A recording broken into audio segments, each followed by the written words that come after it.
Olá, pessoal. Hoje vamos conversar a respeito do controle da dor na clínica odontopediátrica.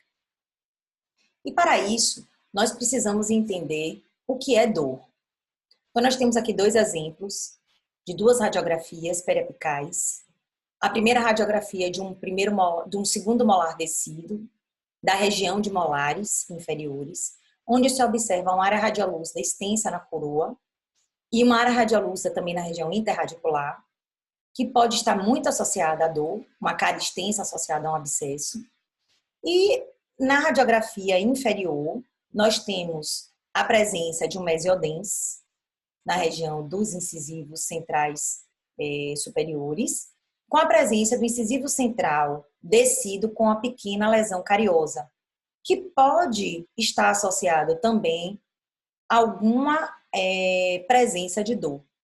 Essa dor, ela vai variar a depender, muitas vezes, do grau de tolerância desse paciente à dor, ou seja, do seu limiar de tolerância à dor.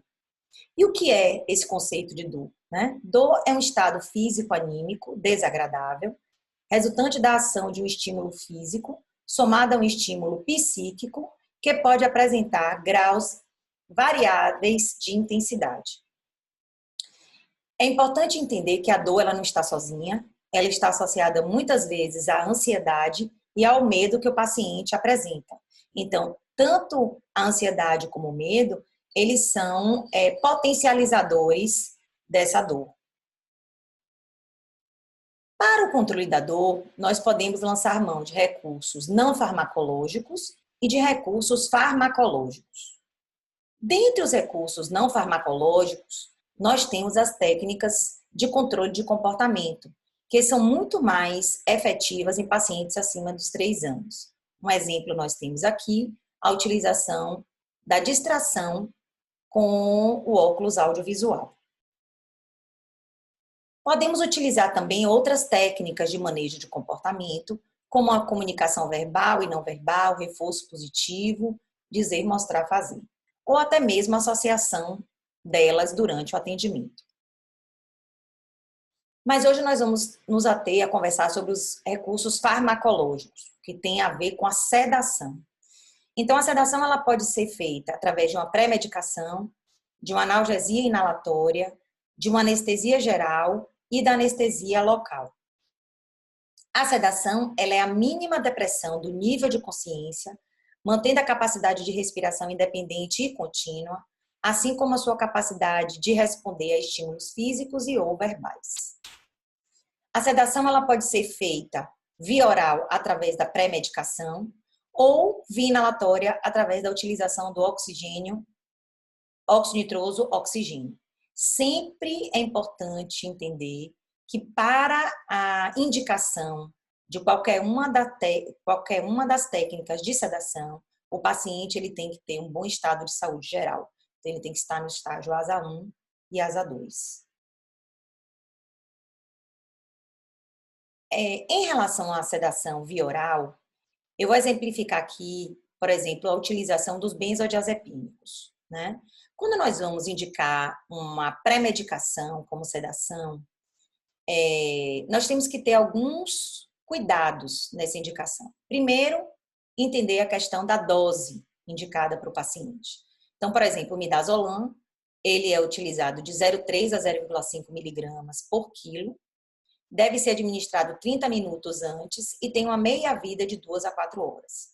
O diazepam, a dose é muito próxima, de 2 a 0,2 a 0,5 miligramas por quilo, deve ser administrado num tempo maior, prévio ao atendimento, 60 minutos antes, e tem uma meia-vida também maior, de 6 a 8 horas.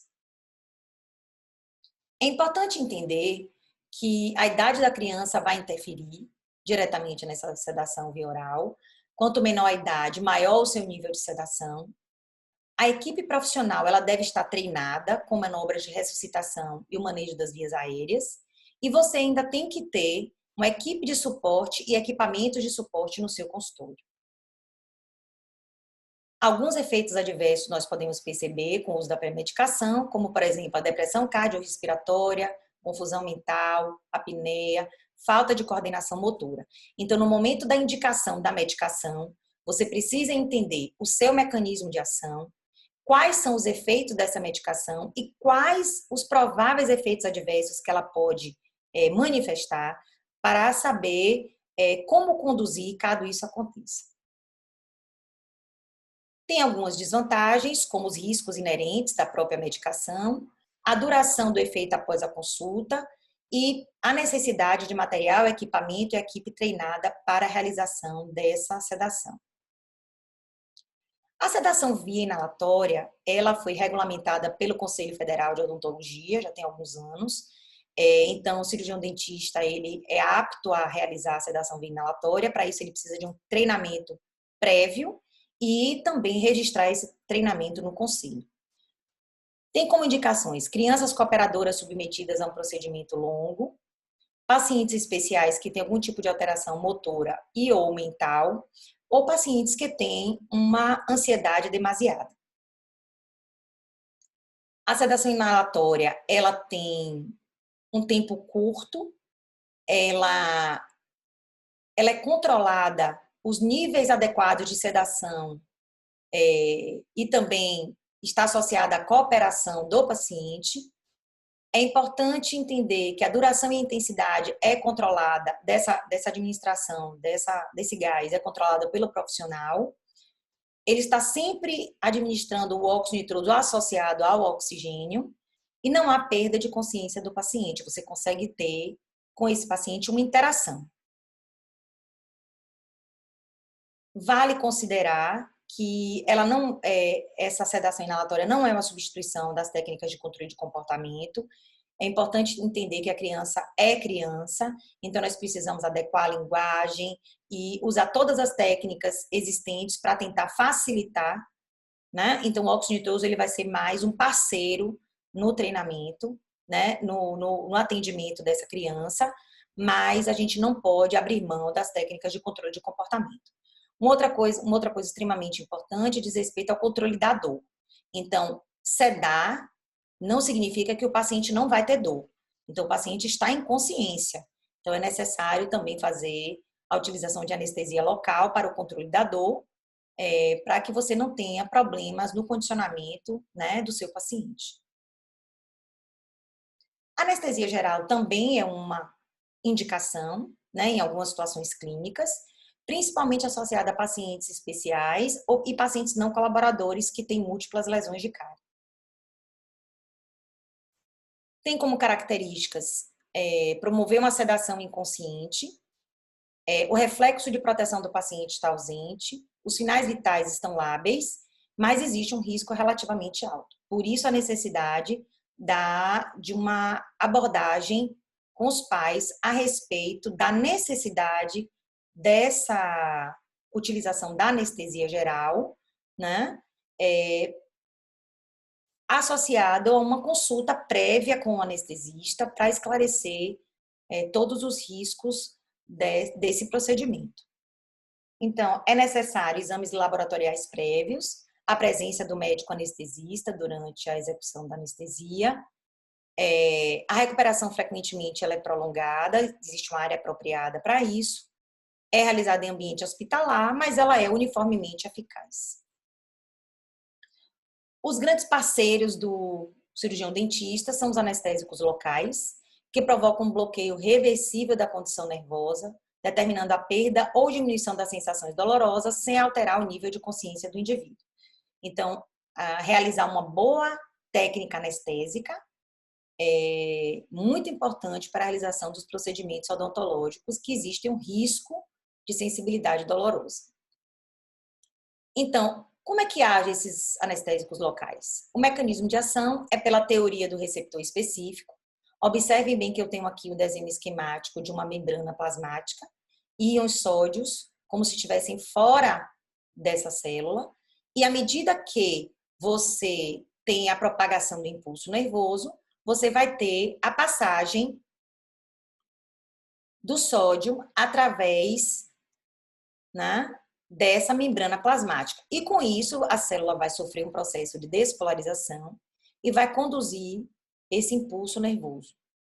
Quando eu administro a substância anestésica, o que é que acontece? Essa substância, ela tem uma afinidade por esse sítio do sódio, então ele se liga a essa entrada, a porta de entrada dos canais de sódio. Então esse sódio ele não consegue penetrar na célula, né? E a partir daí você não tem a despolarização da célula e não há com isso a propagação desse impulso, dessa sensibilidade dolorosa. Os anestésicos locais têm como propriedades não serem irritantes aos tecidos superficiais, não terem neurotoxicidade, têm uma ação inicial rápida e reversível e têm uma duração apropriada de 1 a 3 horas. Também são utilizados numa concentração baixa e eficaz, têm boa difusibilidade, têm uma estabilidade química favorável ao armazenamento e um baixo custo. Os anestésicos locais, eles têm uma classificação própria. Observem bem que a cadeia do seu radical aromático é semelhante, ela é lipofílica, que permite a passagem através da membrana plasmática, e tem uma cadeia amina hidrofílica. O que vai variar nessa substância anestésica? A sua cadeia intermediária, que é do tipo éster ou amida, que vai conferir a ela uma maior difusão, uma menor toxicidade, um menor poder de alergia. Então, é isso que vai variar, que vai dar as características dessa substância anestésica. Dentro da substância anestésica, podemos ter também os vasoconstrictores, que podem ser do tipo simpatomiméticos e não simpatomiméticos. Dentre os simpatomiméticos, nós temos os derivados da catecolamina, onde a adrenalina é a mais utilizada. Temos também os não derivados da catecolamina, como nós temos como exemplo a fenilefrina, e os não simpatomiméticos, a felipressina. Os anestésicos locais, eles são indicados em procedimentos onde há risco do estímulo doloroso. Na criança, a gente não pode arriscar. Se existe o risco, é importante fazer uma anestesia prévia à realização do tratamento indicado.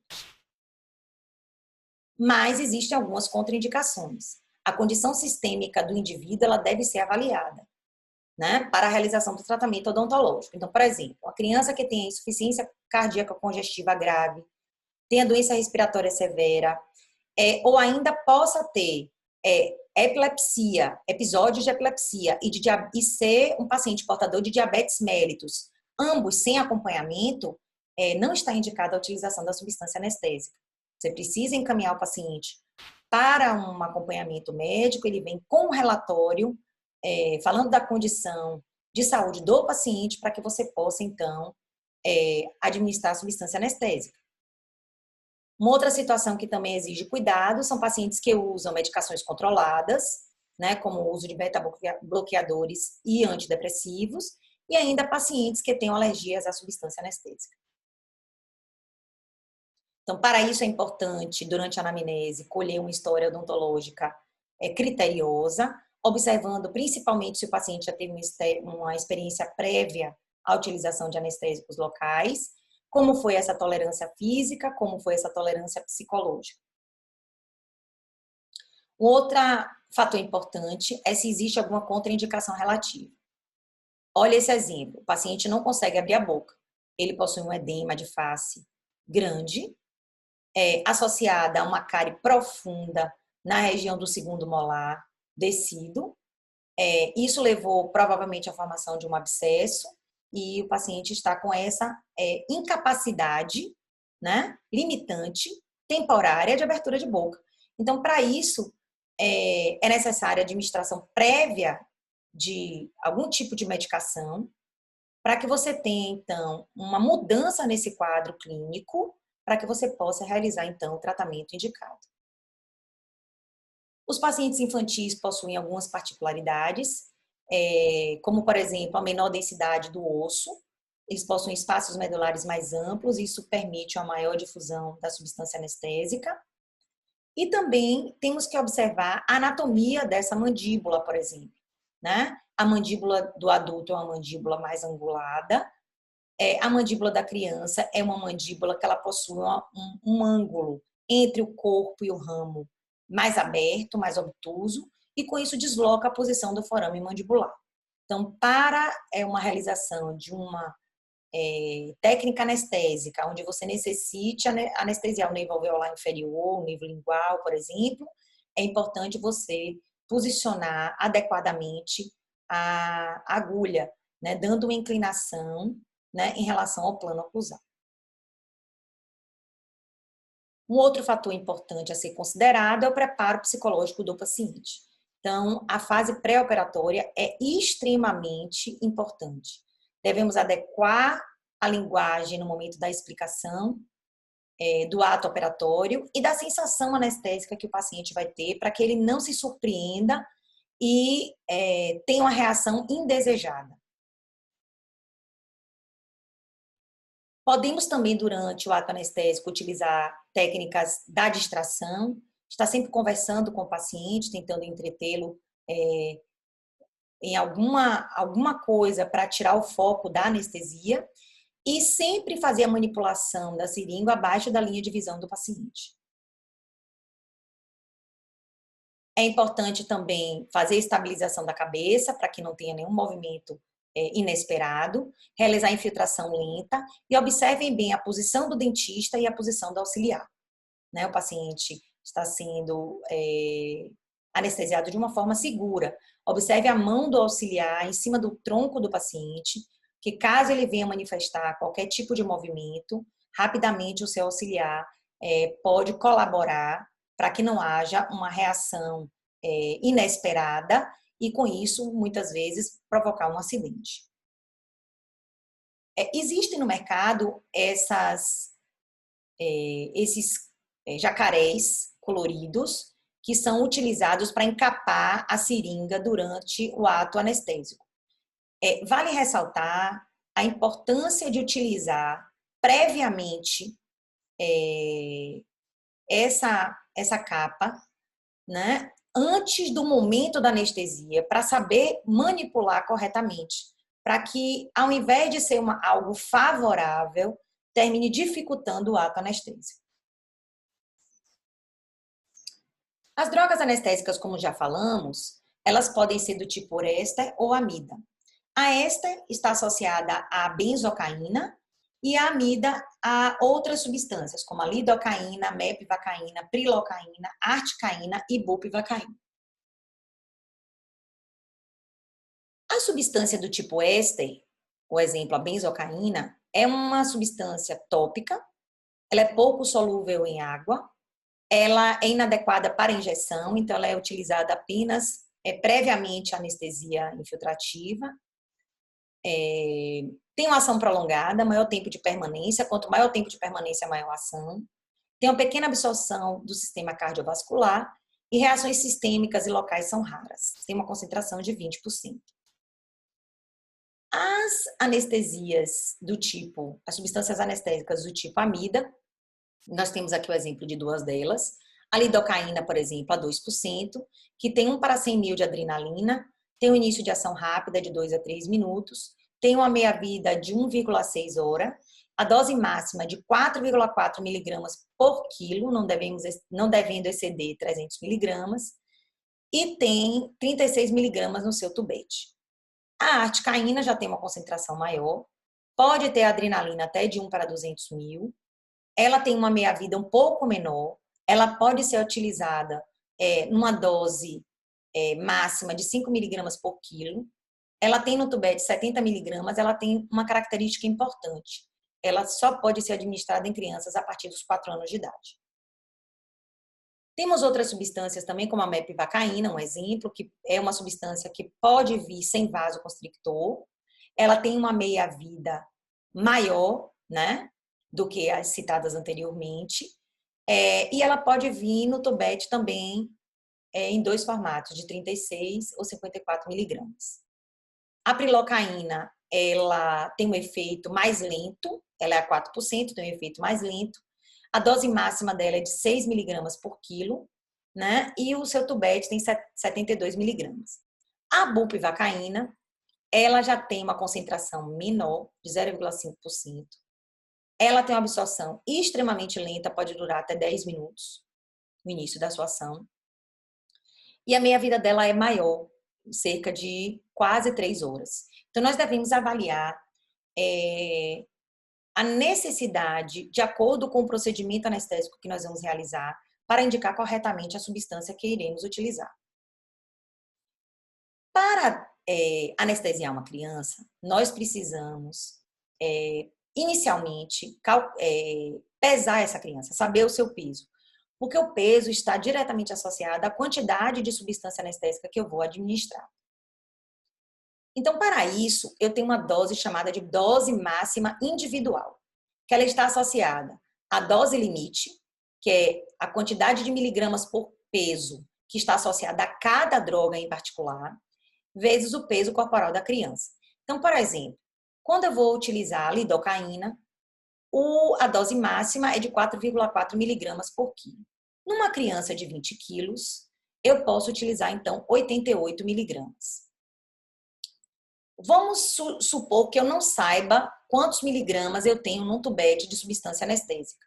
Eu tenho como calcular isso, né? Então, numa lidocaína 2%, em 2 gramas eu tenho 100 ml, né? Então, eu vou ter 2.000 miligramas para 100 ml. Em um tubete eu tenho 1,8 ml. Então, com isso eu consigo calcular a quantidade de miligramas que eu tenho no tubete. Nesse caso, é de 36 miligramas de substância, né? De lidocaína presente. Então, para uma criança de 20 quilos, foi visto que a minha dose máxima, né, individual é de 88 miligramas. Se eu tenho 36 miligramas em um tubete de lidocaína a 2%, eu vou poder administrar 2,4 tubetes nessa criança. Existe também uma outra forma, que também é indicada na literatura, né? Que se coloca que a cada 10 quilos você pode administrar um tubete anestésico. Então, observem bem que para uma criança de 20 quilos, você administraria 2 tubetes. Está muito próximo da dose máxima individual, tá? Então, se você não souber calcular, você pode também lançar mão dessa regrinha de um tubete a cada 10 quilos. Então, com isso, você não chega no limite da dose máxima indicada. A anestesia tópica, ela está indicada para aliviar a sensação dolorosa na mucosa bucal, no local de punção da agulha. Ela é muito importante previamente a qualquer punção. E ela é uma alternativa à extração das unidades decíduas, que tem grande mobilidade, ok? Então, você pode utilizar ela também com esse recurso. Nós temos aqui 2 exemplos, a benzotópica, que a gente já falou a respeito, né? A benzocaína, e a êmila a 5%. Como é a técnica realizada? Nós vamos secar bem a região, vamos fazer um isolamento relativo, vamos aplicar durante 2 minutos e vamos aguardar. Observem que, após a aplicação, a mucosa, ela fica com essa característica enrugada, demonstrando a penetração do anestésico. A anestesia infiltrativa, ela está indicada nos dentes superiores, vocês estão vendo aí na região anterior e posterior, nos anteriores e inferiores e nos posteriores e inferiores. Agora, existe uma particularidade que nós temos que ter atenção, que elas só estão indicadas nos posteriores e inferiores se há ausência do primeiro molar permanente. A técnica, você deve colocar o bisel voltado para o osso, tensionar o lábio para melhor visibilidade, colocar a seringa paralela ao eixo longitudinal do dente que você quer anestesiar e vai então, realizar o avanço em direção à região apical. Vai fazer uma injeção lenta da substância anestésica, 1/3 do tubete, por volta de 20 segundos. Com isso, você vai ter um conforto durante o procedimento anestésico. A partir daí, você remove a agulha, né, a seringa, e vai esperar de 2 a 3 minutos para começar, então, a realizar o tratamento que você necessita fazer. Quais são as áreas anestesiadas? No dente-alvo, a polpa, periósteo bucal, o tecido periodontal e a mucosa bucal. A anestesia transpapilar, ela é muito importante para anestesiar a mucosa lingual ou palatina com a menor sensação dolorosa. Se você funciona diretamente a região do palato, o paciente queixa muito, porque é uma área extremamente sensível e muito próximo ao osso, que é extremamente, tem uma sensibilidade dolorosa muito grande. Então, para isso, é importante saber realizar corretamente essa técnica. Ela está indicada previamente à colocação de grampos em exodontias, tá? Para um menor desconforto da criança. Como é que ela é realizada? Então, ela é realizada inicialmente, você faz uma anestesia infiltrativa prévia, com todos os cuidados já descritos. Em seguida, você vai introduzir a agulha perpendicular à papila vestibular e paralela ao plano oclusal, penetrando na região lingual ou palatina. Observem que na região lingual palatina já existe uma isquemia e esse será o ponto de punção da agulha, certo? Nesse local onde já há uma isquemia. Com isso, você vai ter uma menor sensação de desconforto. Para realizar uma anestesia pterygomandibular, nós temos que respeitar as variações anatômicas, a depender da idade do paciente. Porque essa variação anatômica está diretamente associada ao trajeto que o nervo vai ter dentro do osso, ok? Então, para uma maior eficácia da sua técnica, é importante respeitar essa variação anatômica. São indicadas em molares inferiores e nós temos duas técnicas, a direta e a indireta. Na técnica direta, como o próprio nome está dizendo, nós vamos puncionar a agulha diretamente no local onde se quer anestesiar. Então, você vai colocar a seringa do lado oposto, observe no desenho esquemático em cima, na região de canino e primeiro molar descido. Vamos dar uma leve inclinação no plano oclusal, em relação ao plano oclusal dessa seringa. E vamos fazer um avanço no espaço pterygomandibular. Vamos colocar 2/3 da dose anestésica. Vamos recuar um pouco e anestesiar 1/3 da dose anestésica para anestesiar o nervo lingual. Ok? Em seguida, podemos então ter uma outra forma de anestesiar, que é através da técnica indireta. Na técnica indireta, nós vamos ter que ter alguns cuidados. Inicialmente, nós teremos que posicionar o dedo no local de punção da agulha, certo? Vamos colocar esse dedo na região retromolar e vamos colocar a seringa paralela ao plano oclusal com uma leve inclinação. A partir daí, nós vamos avançar com metade da agulha e vamos colocar 1/3 da dose anestésica. Vamos introduzir o restante da agulha, colocar mais 1/3 da dose anestésica. E em seguida, vamos remover metade da agulha, girar a seringa para o lado oposto, entre o canino e o primeiro molar descido. Essa seringa está levemente inclinada. A partir daí, nós vamos introduzir a agulha novamente e vamos injetar, então, o resto da substância anestésica. Ok? Então, nós temos que ter um cuidado durante a realização dessa técnica, né, para que ela seja efetiva. As áreas que são anestesiadas está associada aos dentes posteriores e inferiores até a região da linha média, do lado que você anestesiou. Também vai anestesiar o mucoperiósteo bucal, porque você vai conseguir anestesiar o nervo mentoniano. E vai anestesiar também os 2/3 anteriores da língua, o assoalho bucal da cavidade oral, o periósteo e os tecidos moles linguais. Por quê? Porque você consegue também anestesiar o nervo lingual.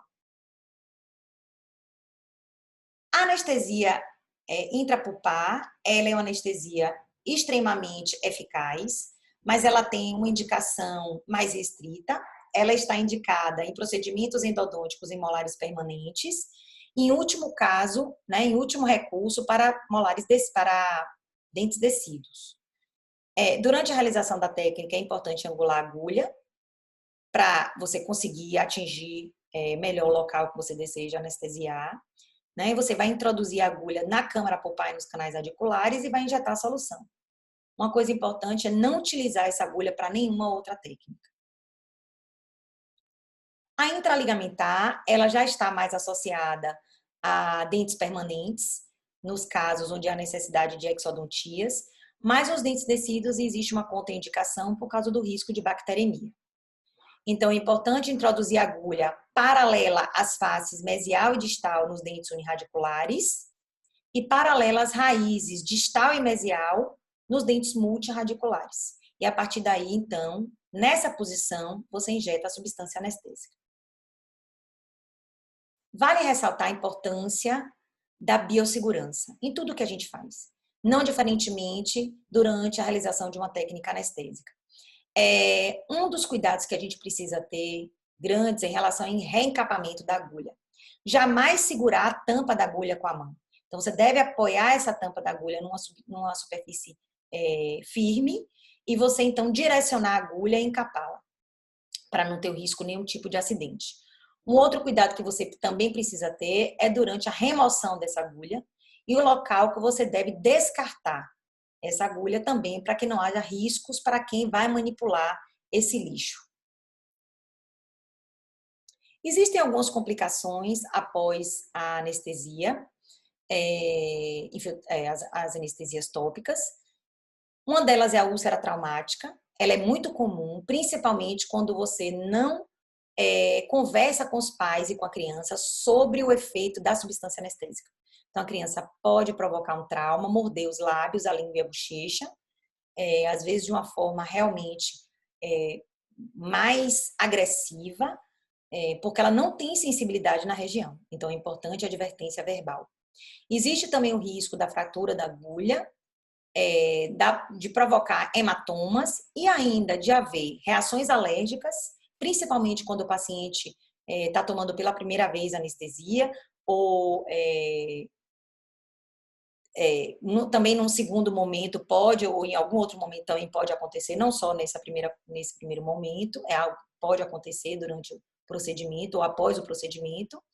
E também a lipotímia, onde é importante, se o paciente acusa essa sensação de mal-estar, você posicionar adequadamente o paciente na cadeira, abaixando o recosto, levantando as pernas, para melhorar a circulação, né, do paciente, e que o paciente, então, tenha uma reação a esse desconforto mais rapidamente.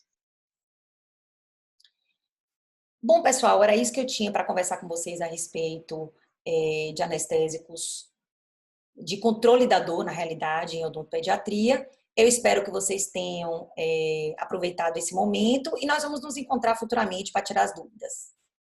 Ok?